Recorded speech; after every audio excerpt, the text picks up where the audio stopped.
Okay, hi. This is Danielle Karapkin speaking to you from Thornhill, Ontario in Canada on behalf of webyeshiva.org.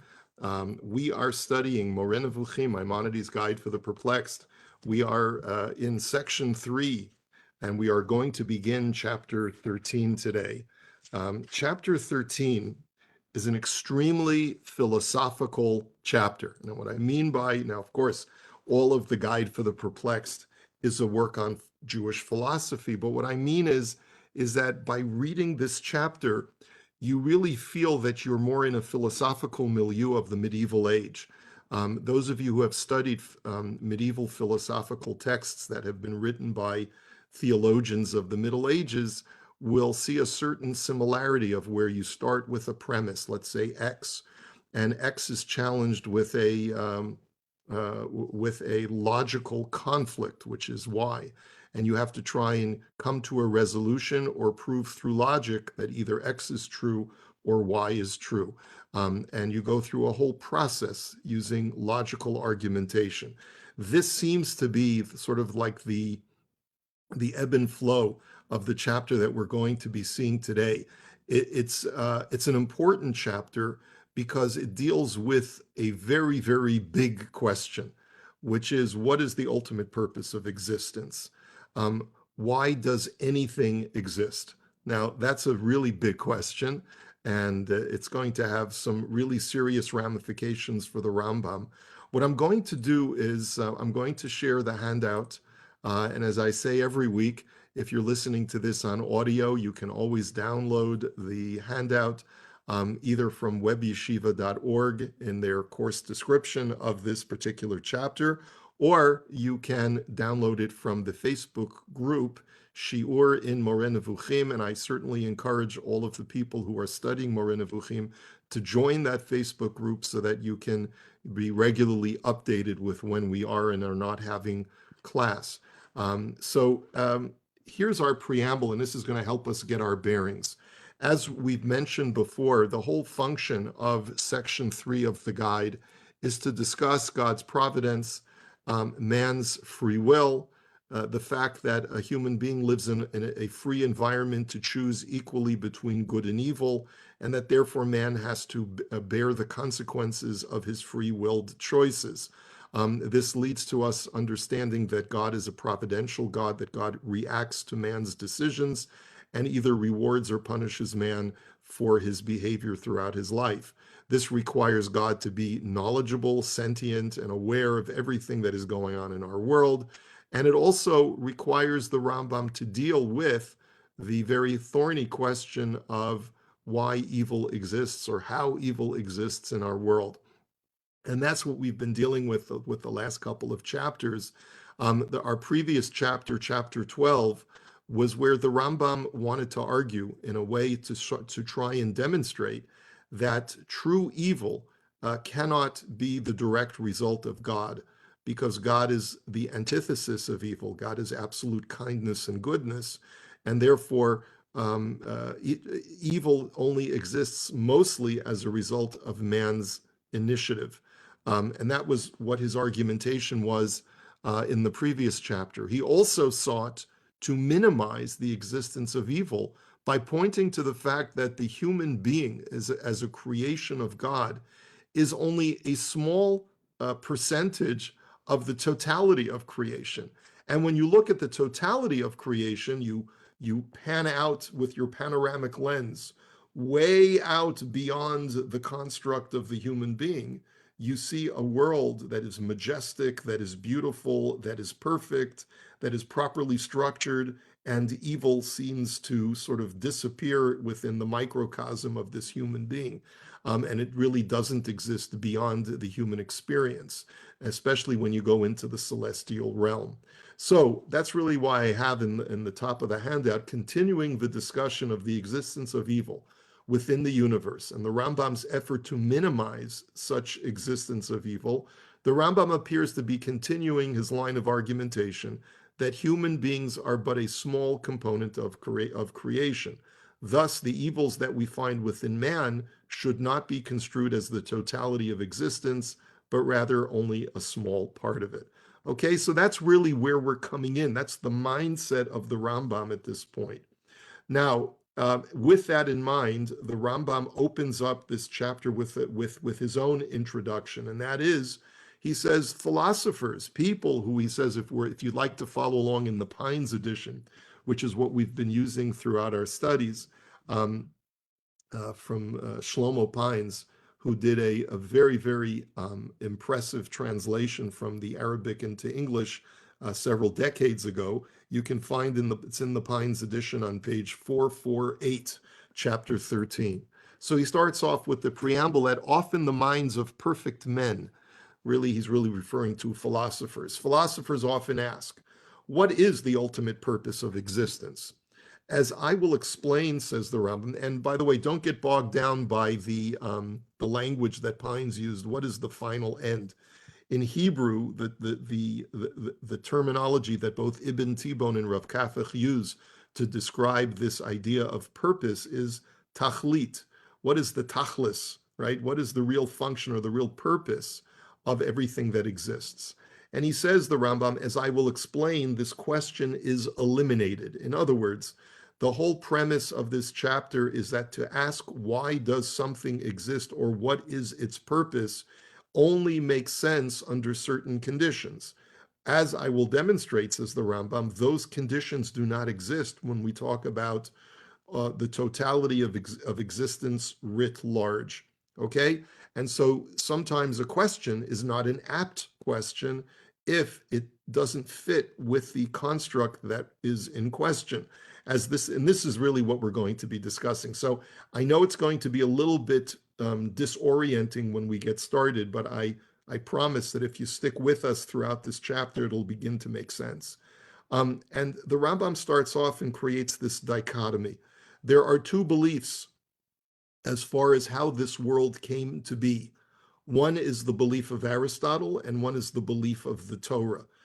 Aristotle believes in this idea of eternal existence, and we had exhaustively discussed this when we studied the beginning portions of section 2 of the guide, most particularly chapters 13 through 15, where the Rambam had presented Aristotle's depiction of an eternal existence, that there was never such a thing as creation. Everything that it is now has always existed through the reproduction of everything that is existed going all the way back in time. So therefore, if you find trees in our world, if you find tigers in our world, and if you find human beings in our world, those things have always existed from time immemorial, because Aristotle could not conceive of the idea of there being absolutely nothing and then something coming out of nothing that completely contradicted his whole conception of the way he understood the deity, the way he understood the prime mover, which is completely unchanging. There can be no change within the course of this ultimate being who is in control of the entire universe. If there can be no change within that being, then there can be no change within the product of that being. And therefore, if we find things in our world today, they must have always existed in that way.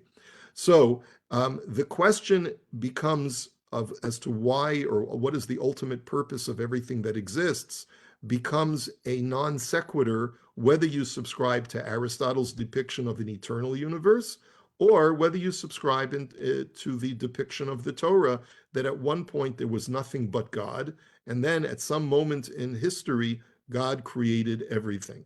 In either case, the question becomes nonsensical. So here are some philosophical premises that we're going to lay down. And this is where it starts to get, using logical argumentation, premise A, premise B, premise C, and so forth. Whenever an agent acts to bring about change, it does so with a purpose. So if A is an agent and it is affecting B, it is either giving rise to B or it is causing B to change, A must have a reason or a purpose in mind, an objective as to why it is causing this change or this coming to be of B. Furthermore, the thing acted upon, let's call it B in our illustration, is brought into existence or changed after not having existed or having been changed to its new state. So the thing so in other words, B is either created anew or it is changed as a result of A's agency, as a result of A affecting it. B does not change spontaneously. It must have an agent. That's really the second premise. So for example, why did I open the refrigerator door? I did so. I am the agent of the refrigerator, and I changed the refrigerator status by opening the door. Why did I open the refrigerator door? To get food from inside the refrigerator. I opened the door because previously the door was in a closed state and I could not access the food. I therefore changed the status of the refrigerator, by opening its door in order to obtain or to realize the purpose for which I had opened the door. Next, this is fairly obvious, I hope, but we're just laying a foundation of logical premises. Premise number 4, or D, a being whose existence is absolutely necessary, that is to say, God is the only necessary being, who cannot become non-existent, does not have an agent to bring it to be or to change. That should also be fairly obvious. There is no agency to give rise to God. God has always existed. He is necessarily existent. And therefore, no agent is responsible for God's existence. If a being has no agent who acts purposefully, it makes no sense to ask, what is its purpose? In other words, you can't say, what is God's purpose in existence? Because God has no agency that imbued him with purpose. So if something exists and it didn't have an agent that brought it into existence, you can't ask what is its purpose in being. You can only ask what is something's purpose in being, or what is its purpose in its change, if there was an agent that caused it to be or caused it to change. So if there is no door that has been opened in my refrigerator, then I can't ask the question, why is the refrigerator door closed, if there was no agency that caused it to be closed? I can only ask, why is the door open, if the refrigerator door changed from its closed state to its open state? Similarly, if something exists, I can only ask, why does it exist, or what is its purpose in existence, if something caused it to exist. But if nothing caused God to exist, then you can't say, what is God's purpose in existence? It becomes a nonsensical question. That's the argument. Now, thus, one cannot ask, what is God's purpose, since God's existence is absolutely necessary. And thus, what a premise that stems from that is, one can only ask, what is X's purpose, when X was brought into being by an intelligent agent who acted with purpose. But for something that has eternally existed, it makes no sense to ask this question. Now, therefore, if you subscribe to Aristotle, that all of creation has eternally existed, you cannot say, what is the purpose of Aristotle's universe?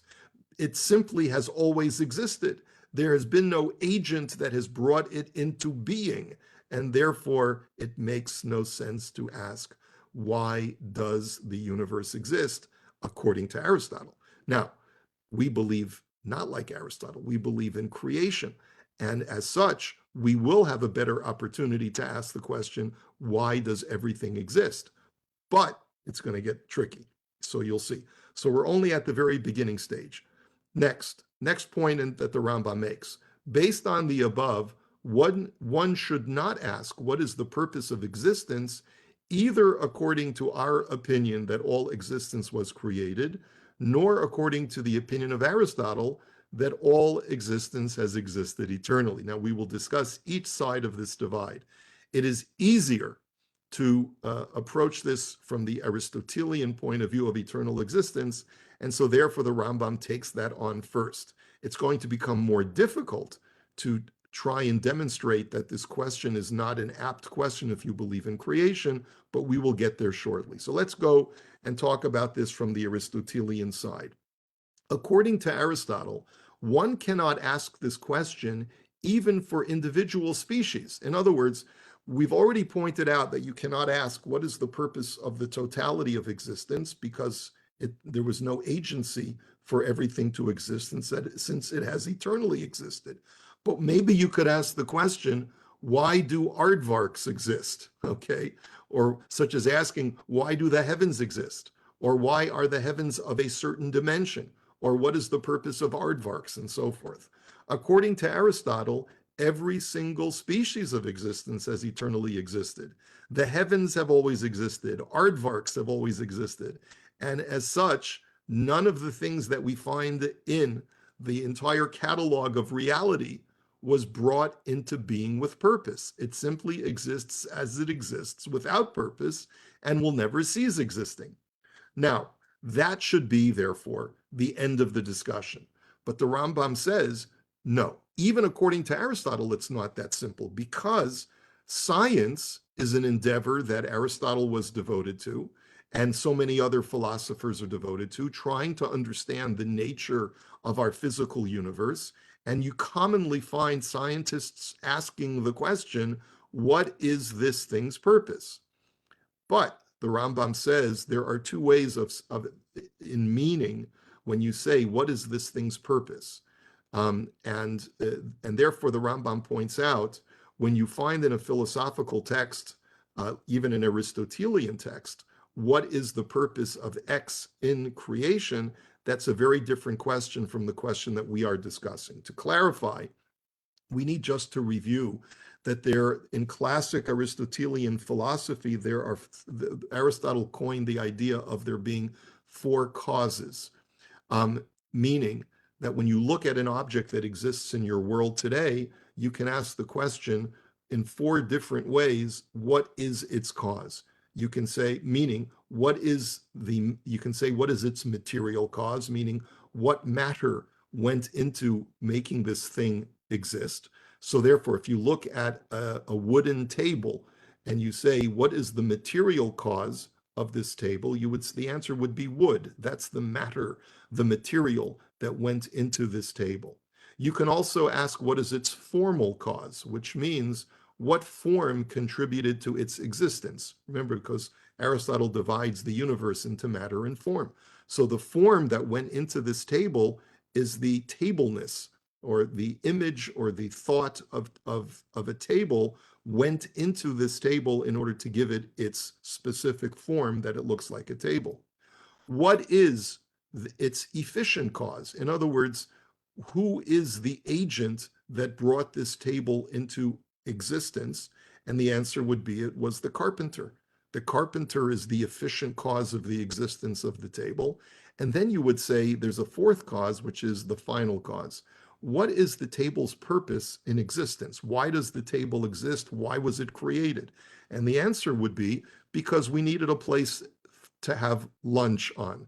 We needed a place to be able to eat our lunch. And so therefore, if we were to ask the question, what is the final cause of the table? The answer would be to be able to eat, sit down and have a place to eat. But the question of final cause of any given species can be understood in one of two ways. In other words, if I find tables in the world, or if I find in the natural world things that are not man-made, but things that occur in nature, like aardvarks and the heavens, I can ask that question, why do aardvarks exist, in one of two ways. The way that scientists ask that question is not why do aardvarks exist, because as we've just pointed out, that can't be asked because aardvarks have eternally existed without agency. But what I can ask is, in what way does this particular species contribute to the general ecosystem of existence? How is it necessary so that other things might exist properly? So if I were to ask you a question, why does a certain type of insect exist? You can say, well, that certain insect contributes to the ecosystem because a certain kind of bird eats that certain kind of insect. And if that insect did not exist, those birds would not exist. And if those birds did not exist, so then other organisms would not be able to function properly. Or let's say a certain kind of insect is responsible for pollination of plants. So in other words, a scientist can ask, what is the purpose of this organism in the context of the larger ecosystem of nature? But he cannot ask, Why does it exist in the way that we're asking it? Because as we've said, nothing has agency if it's existed eternally.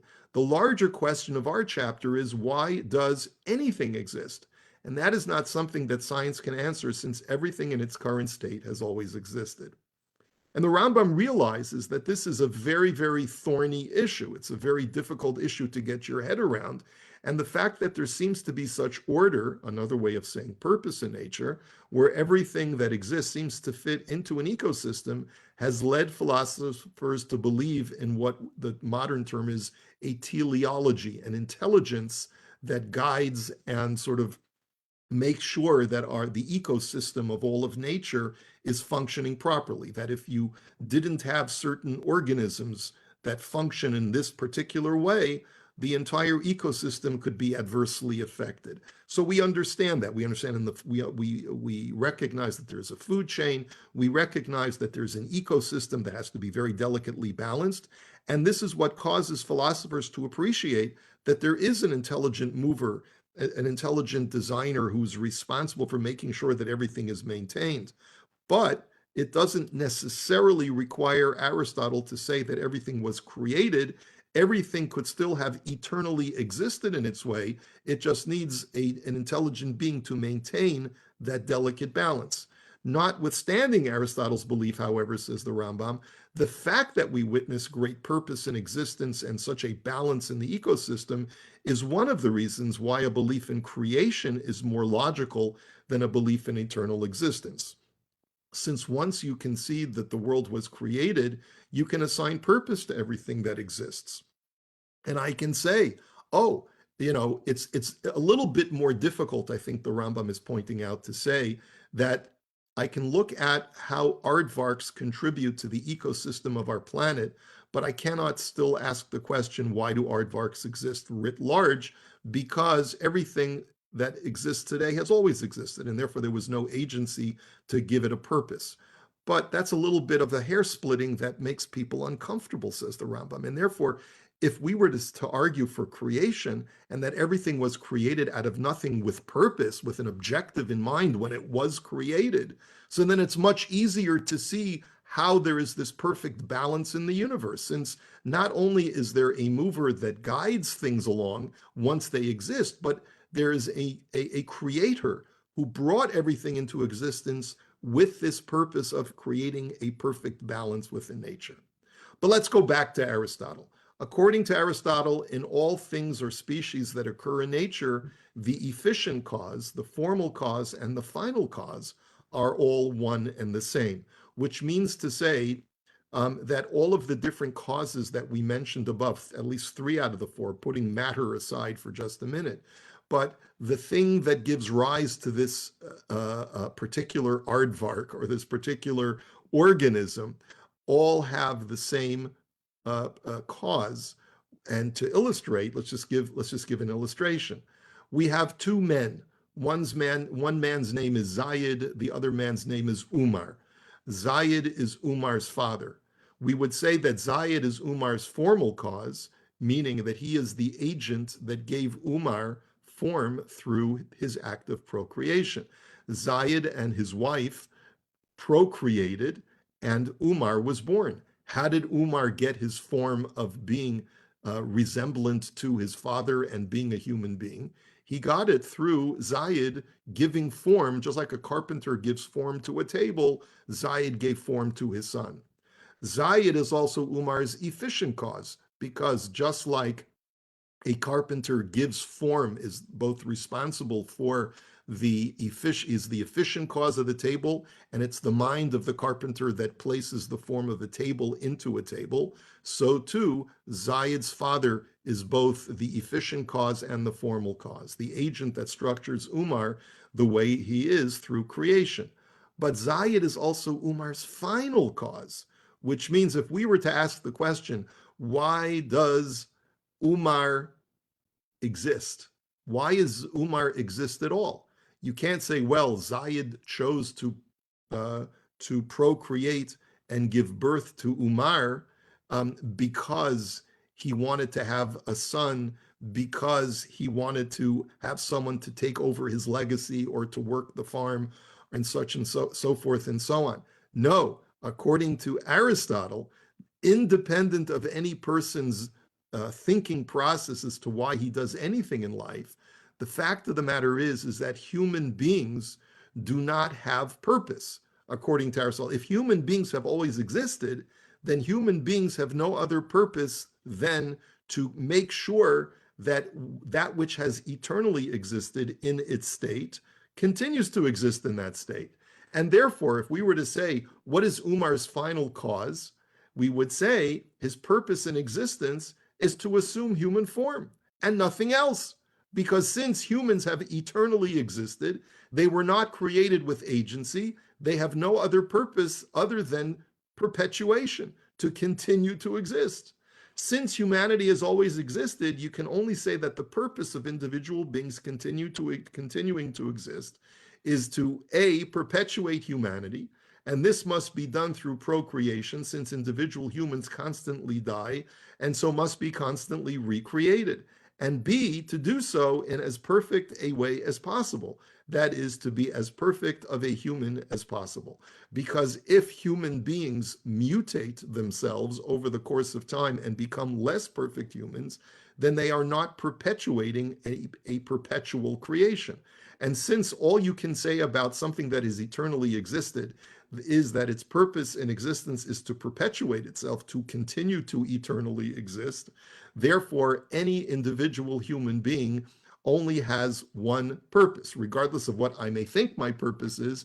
According to Aristotle, my real purpose is to make sure that I continue to perpetuate humanity and do so in as perfect of a way as possible.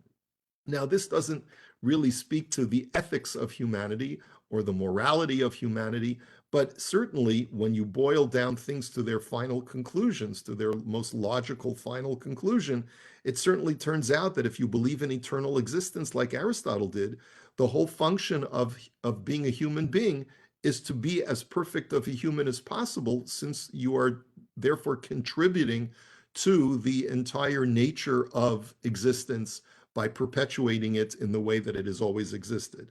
Once we concede that the purpose of all material beings is continue to bring about the most perfect existence as possible, it could also be stated that all components of sublunary existence exist for the sake of man, who is the most perfect of all sublunary existent beings.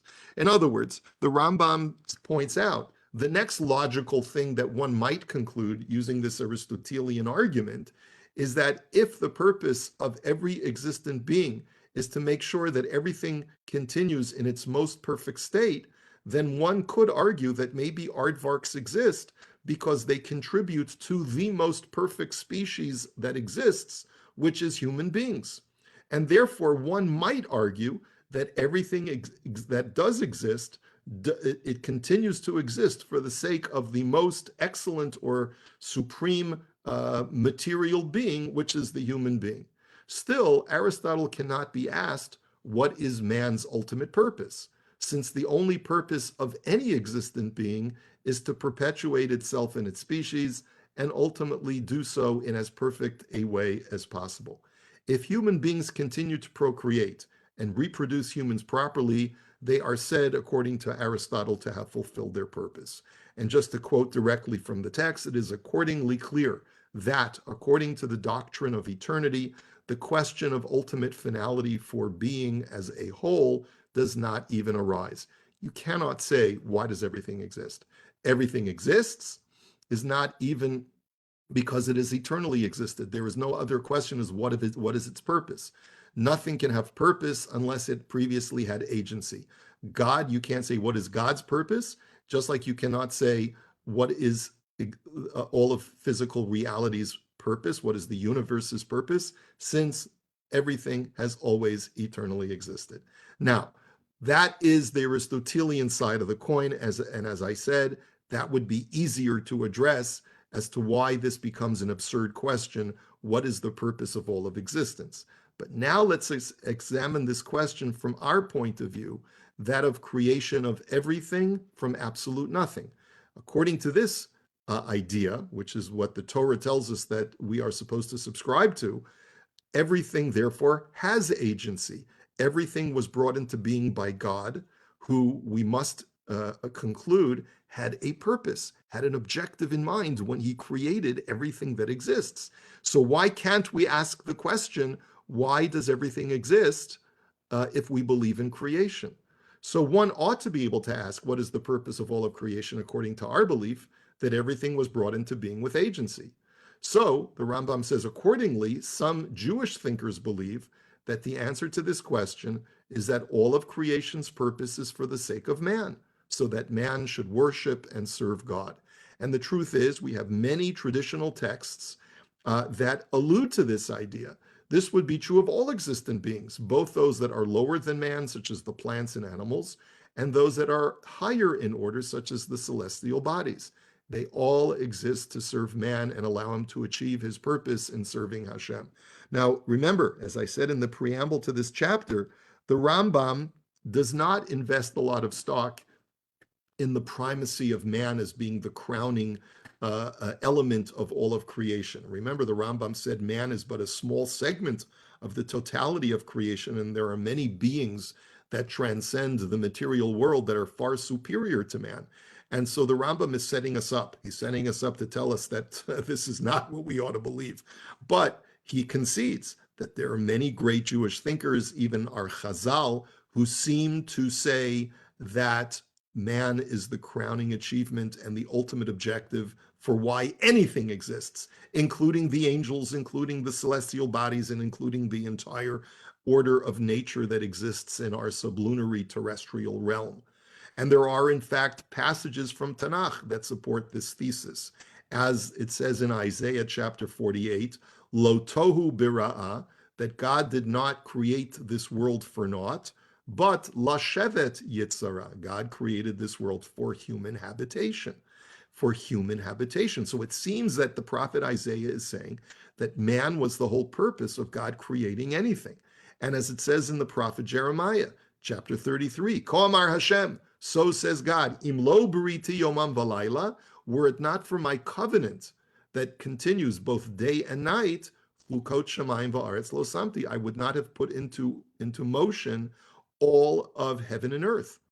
Now, what does that imply? It implies that were it not for the sake of man observing my Torah and doing the mitzvot and serving God, there would have been no purpose in all of heaven and earth existing. So does that not imply, and this is how the Gemara seems to interpret it in Masechet Shabbat and in other places, does that not imply that the whole purpose of existence is for the sake of man? Okay, makes me feel very good. I hope it makes you feel good as well. Isaiah chapter 40, Vayim tachem ka'ohel lashavet, that God stretched out the heavens and structured all of the natural existence of our world as a tent for the sake of human habitation, just like in Isaiah 45. So that, the Rambam says, is what many of our theologians believe. However, there is a basic flaw in this argument, which is discovered by posing the following question, and that is as follows. If everything exists for man's sake, could man exist if certain things in creation did not exist? Or did everything need to exist in order for man to be brought into being? Can I honestly say that every single component of creation is absolutely necessary in order for man to exist? That is to say, if there are leopards in the Amazon forest, must I submit that those leopards must exist in order for human beings to exist? Or is it possible that human beings, in theory, could exist and fulfill their purpose even if there were no leopards in the Amazon? If one suggests that it would be possible for man to exist without certain existent things, such as, for example, man could perfectly well fulfill his purpose without the existence of the heavens, then we would have to ask the question, why did God create the heavens if they are not necessary for man's existence? In other words, this is a very difficult theological position to take. If you're saying that everything exists for the sake of man, then you are obligated to identify the purpose of every existent thing, both in heaven and earth, and demonstrate how it is necessary in order to fulfill man's purpose. Not so easily done, says the Rambam. Now, if you're going to answer the opposite, that every single component of creation is necessary for man's existence, then we would still have to ask the question, if God created man in order to fulfill the Torah, in order to worship him through the Torah, and that is the purpose of all creation, what is the purpose of that worship? In other words, and this is really where we get to the very, very core of everything that we believe in Judaism. Yes, we believe God gave us the Torah, but to what end? Why is it important for God that man observes the Torah? Why is it important for for man to do the mitzvot, for man to worship God? What does God get out of man's service? What does God get out of man's observance of the Torah? Is it for God? And he says, the Rambam says, of course, you and I know that that cannot be, since God is not deficient without worship, nor does he gain anything through worship, since by definition, God is completely self-contained in his perfection. So there is obviously, right?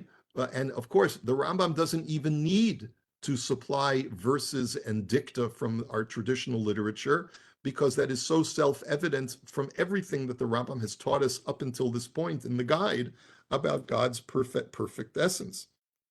And so therefore, even though he could have cited a number of different texts, both in Tanakh and in rabbinic literature, to point out that God benefits not at all from man's observance of the Torah, but it's self-evident. Well, perhaps you will answer, man's purpose is to worship God not for God's sake, but for man's sake, since the only way for man to achieve perfection is through worshiping God. And God wants man to be perfect. And that's why God gave us the Torah.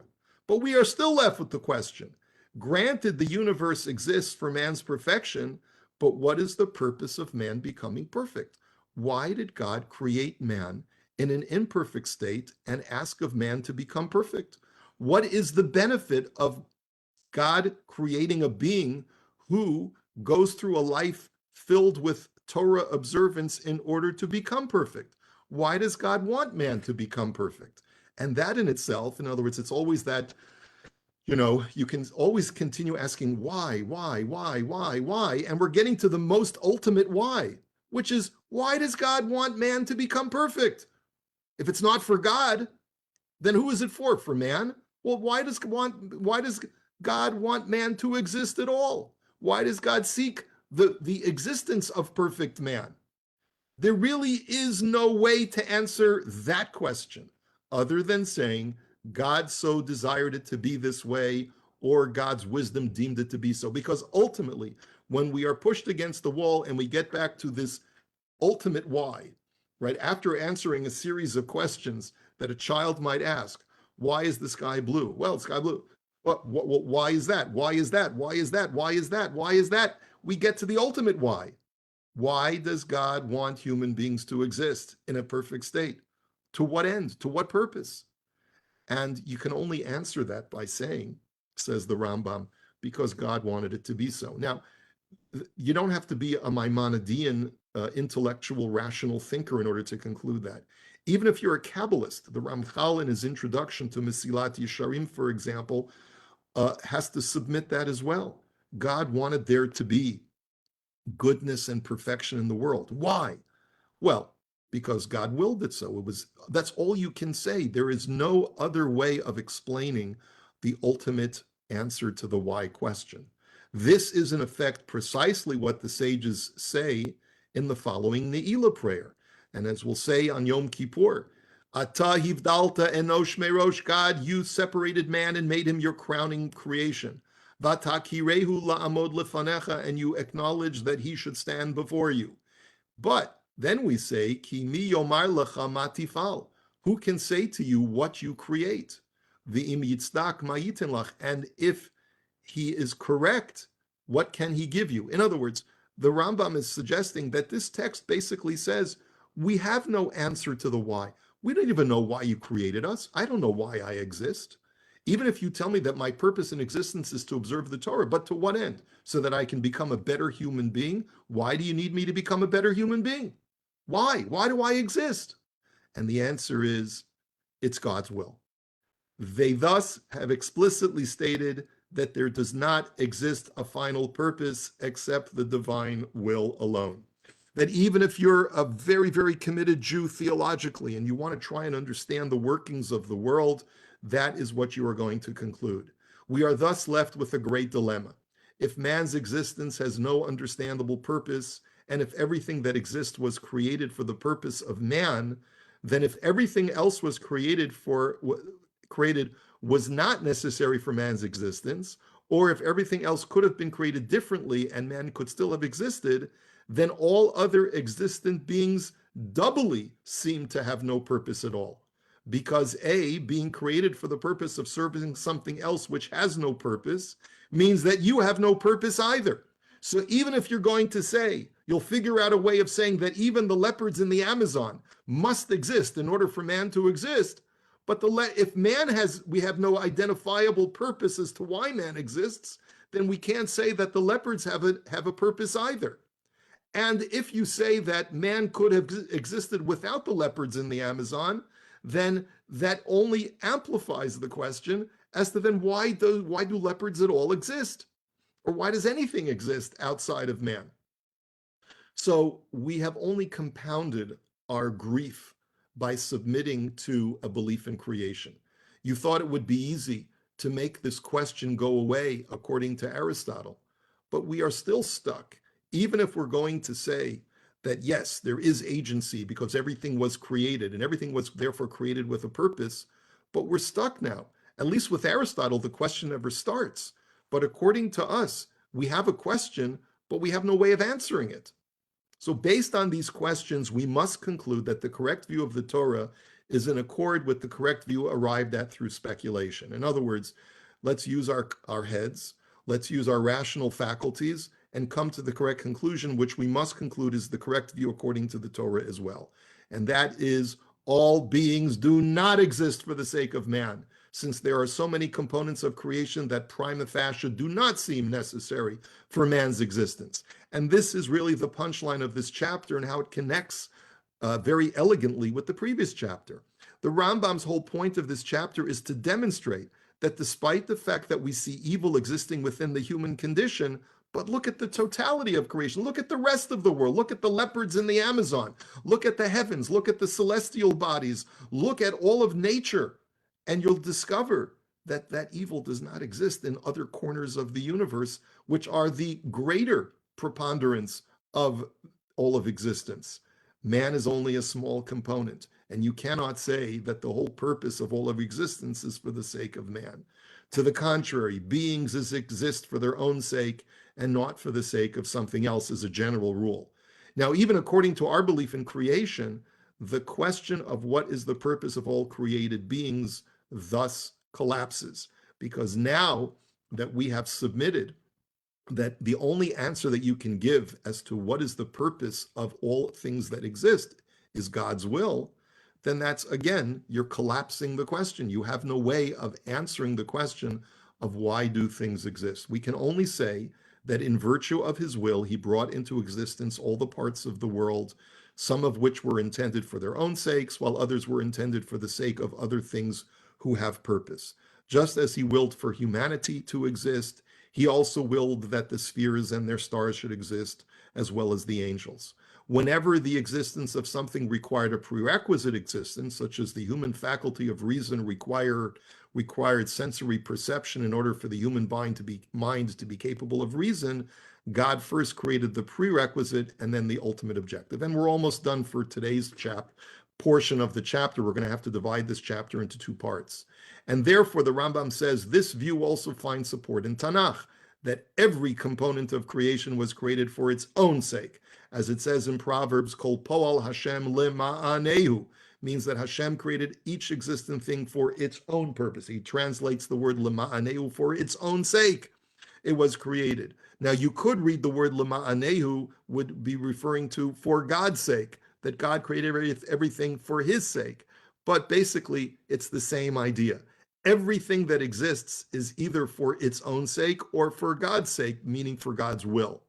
This is also in accord with the verse in Isaiah, Kol hanikra v'shmi v'lichvodi berati v'yitzartiv af asitiv.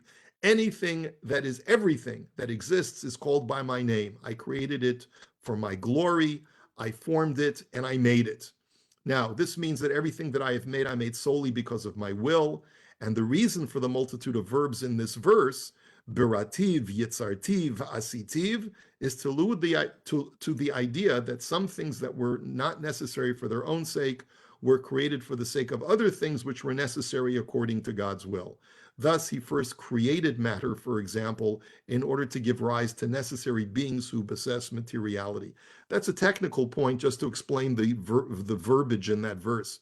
But the bottom line is that whether you're an Aristotelian or a believer in creation like we are according to the Torah, the question of what is the purpose of all of existence ultimately collapses, and all we can say is that it was God's will. Now, with this in mind, we have now basically minimized the difficulty of the question by saying that everything that is created has its own purpose and was not created for the sake of man. This now removes the tremendous weight that many people place upon mankind as being the central core of all of creation, and therefore this diminishes the amount of evil that exists in the world because man, once again, has been diminished in the role that he plays in all of creation. Granted, he is the crowning achievement and the most important order of creation in the material world, but there are so many other things that exist that transcend the material realm, and all of the other organisms, the plants, the animals, etc., that exist in our material world, not all of them exist for the sake of man, and therefore man's role has been diminished. We are now going to see in the latter part of our chapter, which we'll leave for next time, how the Rambam reads the verses of Genesis and talks about all of creation, how we can trace this idea to the creation narrative itself. And that's something we're going to leave for next time. And I hope I didn't lose you by being overly esoteric, but that's the point that the Rambam wants to make in this chapter. Have a great week. Any comments or questions before we call it a day? If not, we'll see you next time. Take care, everybody. Thank you very much.